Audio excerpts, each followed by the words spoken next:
Actually, I first committed to Michigan on my very first college football trip.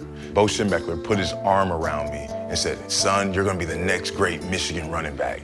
And I said, "You're absolutely right, I am." You know, a few weeks later, I took a trip and a visit down to Ohio State. It was John Cooper's second year, and I truly believed in the vision that he had, and he really sold me on the idea of bringing my state university back. It was somewhat intimidating. This was a huge place, and immediately I look in the locker room, I see guys like Carlos Snow, I see James Bryant, I see Scotty Graham. So it's only normal to kind of question whether or not you got it. I only started about 7 or 8 games my entire high school career. And usually that guy is not gonna get a chance to get a scholarship at a big time, major D1 level. I would be the lead scout team back. It was my goal was to make them look bad. I wanted the #1 defense to always say that that kid, Raymont Harris, yeah, he needs to be playing. But your first couple years, I didn't think you could play. Really? I didn't know. Why would I? I didn't talk very much. I just let my actions speak for themselves. So I got nicknamed Quiet Storm. Those first couple years of not having this kind of success that I wanted to have, I mean, it was really, really tough. And being immature and being young, I'm sure I didn't do myself any favors. You weren't a likable guy. I'm being honest with you. I remember going into the strength coach's office, Dave Kennedy, and telling him that I was going to transfer. I had this highlight tape that I made, and it was pretty nice too. Dave Kennedy looked at me and said, "Are you crazy? You're going to let these other guys beat you out. Go ahead." And when he said that to me, it all clicked. I don't think it was a coincidence that that's when I started to truly get on the field and start playing. My senior year, we kind of shared carries here and there, but once we got into the Big Ten, we played a game against Michigan State, and it was truly the turning point of my career. I led the team to a victory, and I never forget the feeling. I remember so many guys looking at me, talking to me, saying things like, "Man, you ran like you were possessed." You gotta love that kind of runner. And at that point in time, I was the feature back, and everything went through me. I grew up in Anderson, Indiana. It's a great place to play basketball.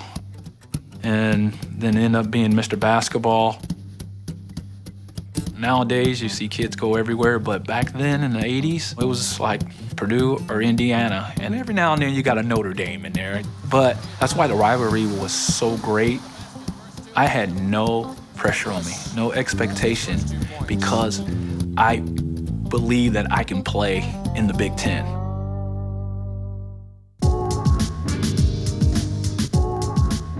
The most memorable moment, I think, would have to be when Bob Knight threw the chair. First thing I thought was, man, this guy is crazy. What is he doing? And then once that chair flew across and he got ejected and he was walking off the court, I mean, the crowd just went crazy. They was chanting, "Bobby Knight, Bobby, Bobby, Bobby." And I've never heard a gymnasium get that loud. But we huddled up. And we said, let's kick their bleeping butts. And then we end up winning the game. We played in the Holiday Bowl my senior year. And before the game, I looked over at our assistant running back coach, Tim Spencer. He came up to me and said, "I just want you to know I have the record for the most rushing yards in the Holiday Bowl game. So good luck today, buddy." And finding a big hole is the Quiet Storm. And I carried the ball probably 35 times that day. And Raymont is closing in on 100, and we haven't played a quarter. Every ball that was handed to me just seemed to like go for at least 5, 6, 10, 15, 20 yards. It was a wonderful day. Boy, he is one determined tailback. We're trying to run out the clock. We call a timeout, and then Coach Cooper says to me, "Hey, Raymont, make sure you tell everybody to hold the ball tightly and don't fumble." So when you come to the huddle and say, hold on to the ball, I hadn't seen the ball since we left Columbus.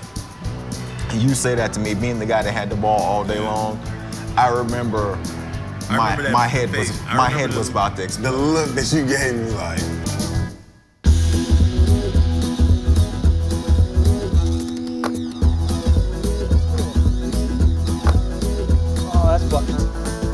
always room for a shooter.